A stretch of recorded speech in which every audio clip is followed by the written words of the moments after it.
Değerli izləyicilər, videonu bəyənib kanala abunə olun ki, hər kəs son xəbərlərdən anında məlumatlansın. Balıqların kürü tökmə dövrü ilə əlaqədar 1 may 2025-ci il tarixindən ölkə arasındakı bütün su hövzələrində balıq ovuna moratorium qüvvəyə minir və sentyabrın 1-nə davam edəcək. Xəbər verilir ki, bunun trenddə bioloji müxtəlifliyin qorunması xidmətinin rəisi Xaliq Mirzəyev bildirib. Xidmət rəisi balıq ovu ilə məşğul olan bütün fiziki və hüquqi şəxslərin qaydalara əməl etməyə, qadağan olunmuş vaxtlarda qadağan olunmuş alətlərlə balıq ovlamaqdan çəkinməyə çağırıb. Sənaye balıq ovu ilə məşğul olan fiziki və hüquqi şəxslər bütün təbii su hövzələrindən balıq ovu alətlərinin kənarlaşdırılmasını may ayının 1-nədək təmin etməlidir.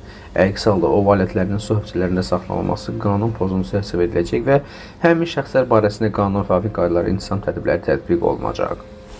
Balıq və digər su bioresurslarının ov qaydalarının pozulmasına, o cümlədən qanunsuz ovlanmasına görə təqsirkar şəxslər fərqli olaraq Azərbaycan Respublikasının İnzibati Xətalar Məcəlləsi və Azərbaycan Respublikasının Cinayət Məcəlləsində nəzərdə tutulmuş qaydada məsuliyyət daşıyırlar.